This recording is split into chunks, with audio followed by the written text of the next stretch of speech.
I made a mistake on the last video where we were talking about sections. I actually had a section on top of a section. So I don't need this one because I'm going to take, this is section FB1. This is FB2. This is 3. This is 4. This is 5. And this is 6. So if we go and take a look at our sections, we have this in our project browser. We can say, just show me the sheets. Okay, so I've got FB5. I think 4 and 5 should be the same.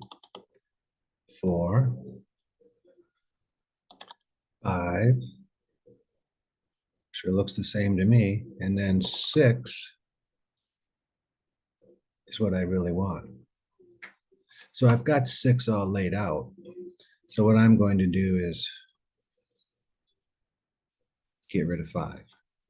So we go to the first floor, hover over it to make sure it's the right one, and we'll delete it. Okay. So now we don't have on our sheets, we don't have anything on section 14. So let's see what we can do. We'll delete that sheet and we'll change section 15. We'll rename it to section 14 and 14. So we're good there. What I wanted to show, and the way that this section was sort of cutting through this window, and I wanted to show the wall because that's what we're going to do now. If we take a look, I just moved this, I wanted to move the section over just a little bit. And when I did, I noticed that there were 2 sections there. So we need to, well, I think we might need to rename this one to section 5. Yep, because we don't have a 6 anymore. Okay, so this should be section 5 now, FB5. Okay, what I want to do is take a look at this guy. We're going to work on a stacked wall. We're going to go to that view and we're going to notice, let's isolate this element just to look at it. We have a cavity here for the second floor bond or rim joist. We put that rim joist in before, but there is no rim joist or cavity here. This wall should go all the way up to there. So let's measure it. First of all, we'll reset temporary hide and let's dimension it. So that wall should be from here straight up to here. That wall should be one height of 17 foot 10 5/8.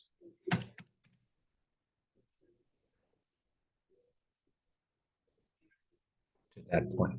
Okay, so what do? We have to get rid of that cavity and make this wall all the way up. Let's look at that wall right now. Before we do anything else, we can preview that wall. And we can see that we have brick stud, bond, and brick stud. Now, we don't need 2 brick studs, so we can delete that. And we can delete the bond. And we can change this height to 17 feet. We measured it.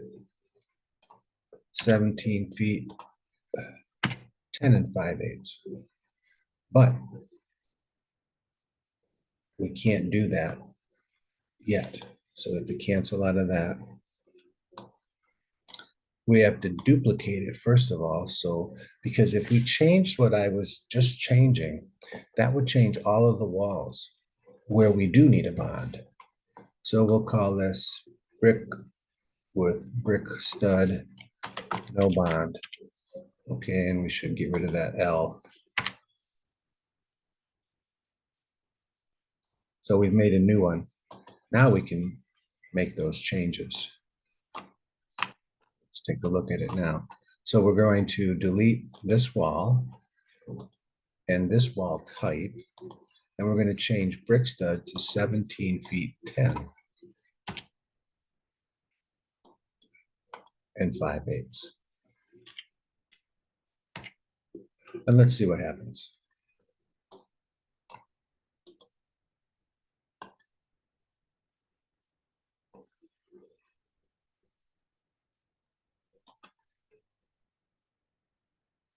And what happened is now that wall is all the way up as a single wall without this cavity.